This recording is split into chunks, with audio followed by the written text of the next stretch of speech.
ലൈംഗിക ആരോപണങ്ങളുടെ ഘോഷയാത്രയാണിപ്പോൾ മലയാള സിനിമാ മേഖലയിൽ നടന്നുകൊണ്ടിരിക്കുന്നത്. മുതിർന്ന താരങ്ങൾ മുതൽ യുവതാരങ്ങൾ വരെയാണ് ഓരോ മണിക്കൂറിലും ആരോപണ വിധേയരായിക്കൊണ്ടിരിക്കുന്നത്. എന്നാൽ തൊഴിലിടങ്ങളിൽ സ്ത്രീകൾക്കെതിരായ ലൈംഗിക അതിക്രമങ്ങൾക്ക് കണ്ണടച്ചു കൊടുക്കാൻ കേന്ദ്രവും തയ്യാറല്ല. പീഡകന്മാർക്കെതിരെ ശക്തമായ നടപടിയുമായി കേന്ദ്ര സർക്കാർ മുന്നോട്ട് പോവുകയാണ്. പ്രാഥമിക ഘട്ടമെന്ന നിലയിൽ കേന്ദ്രത്തെ നേരിട്ട് പരാതി അറിയിക്കുന്നതിനായി ഷീബോസ് പോർട്ടൽ ആരംഭിച്ചിരിക്കുകയാണ്. ഇപ്പോൾ കേന്ദ്ര വനിതാ ശിശുക്ഷേമ മന്ത്രാലയത്തിന് കീഴിലാണ് പുതിയ പദ്ധതിക്ക് തുടക്കം കുറിച്ചിരിക്കുന്നത്. ഇതിനു പുറമെ കേന്ദ്ര സർക്കാർ പുതിയ വെബ്സൈറ്റും ആരംഭിച്ചിട്ടുണ്ട്. ജോലി സ്ഥലത്തെ പീഡന പരാതികൾ രജിസ്റ്റർ ചെയ്യുന്നതിനും നിരീക്ഷിക്കുന്നതിനും വേണ്ടിയാണ് പുതിയ പോർട്ടൽ. രാജ്യത്തുള്ള ഇന്റേണൽ കമ്മിറ്റികളുമായും ലോക്കൽ കമ്മിറ്റികളുമായും ബന്ധപ്പെട്ടാണ് ഇത് പ്രവർത്തിക്കുക. സ്വകാര്യ മേഖലകളെയും ഉൾക്കൊള്ളിച്ചിട്ടുണ്ട്. പരാതി നൽകിക്കഴിഞ്ഞാൽ ഇതിൽ നിന്നും പരാതിയുടെ സ്റ്റാറ്റസും അറിയാം. സ്ത്രീകൾക്കായി സുരക്ഷിതമായ തൊഴിലിടങ്ങൾ സൃഷ്ടിക്കുകയാണ് പോർട്ടൽ വഴി സർക്കാർ ലക്ഷ്യമിടുന്നത്. ഡൽഹിയിൽ നടന്ന പരിപാടിയിൽ കേന്ദ്രമന്ത്രി അന്നപൂർണ ദേവിയാണ് പോർട്ടലും വെബ്സൈറ്റും ഉദ്ഘാടനം ചെയ്തത്. വനിതാ ശിശുക്ഷേമ സഹമന്ത്രി സാവിത്രി ഠാക്കൂറും പരിപാടിയിൽ പങ്കെടുത്തു.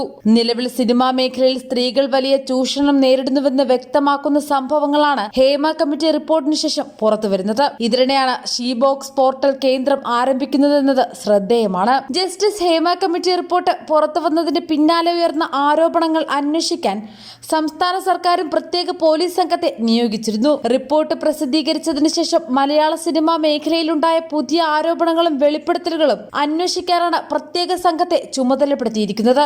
IGG സ്പർജൻ കുമാറിന്റെ നേതൃത്വത്തിലുള്ള പോലീസ് സംഘത്തിന്റെ 4 വനിതാ IPS ഉദ്യോഗസ്ഥരുമുണ്ട്. DIG S Ajitha Begum, crime branch headquarters SP Merin Joseph, coastal police AIG G Poonkuzhali, police academy assistant director Aishwarya Dongre എന്നിവരാണ് വനിതാ ഉദ്യോഗസ്ഥർ. Law and order AIG V Ajith, Thiruvananthapuram crime branch SP S Madhusoodan എന്നിവരും സംഘത്തിലുണ്ട്.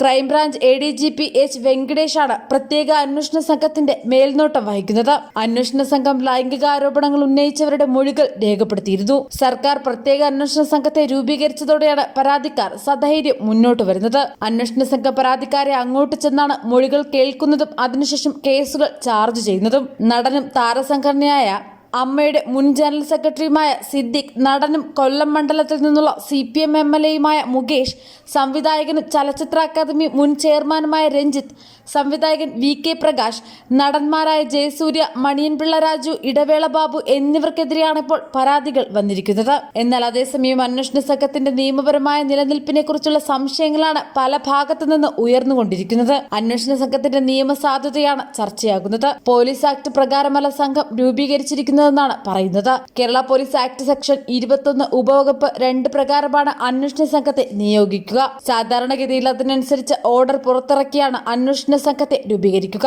എന്നാൽ ഈ കേസിൽ അത്തരമൊരു ഓർഡർ ഇല്ലാതെയാണ് സംഘത്തെ നിയോഗിച്ചിരിക്കുന്നത്. സർക്കാർ ഓർഡർ ഇഷ്യൂ ചെയ്യുന്നതിന് പകരം സന്ദേശം മാത്രമായാണ് നൽകിയിരിക്കുന്നത്.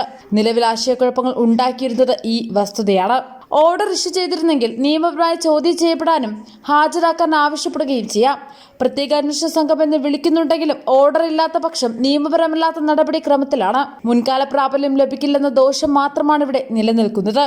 കോടതിയിൽ കേസെത്തുമ്പോൾ ഓർഡർ ഇല്ലാത്തതുകൊണ്ട് തന്നെ കോടതിയിൽ ചോദ്യം ചെയ്യപ്പെടുമോ എന്ന ചോദ്യവും ഉയരുന്നുണ്ട്. നിയമപരമല്ലാത്തതിനാൽ അന്വേഷണ സംഘത്തിന്റെ കേസ് എങ്ങനെ കോടതിയിൽ എത്തിക്കുമെന്ന പ്രായോഗികതയാണ് ഇവിടെ ഉന്നയിക്കപ്പെടുന്നത്. നിലവിൽ മരട് പോലീസാണ് MLA മുകേഷിനെതിരെ കേസെടുത്തിരിക്കുന്നത്. എറണാകുളം സ്വദേശിയായ നടിയുടെ പരാതിയിൽ ജാമ്യമില്ലാ വകുപ്പ് പ്രകാരമുള്ള ബലാത്സംഗ കുറ്റമാണ് ചുമത്തിയിരിക്കുന്നത്.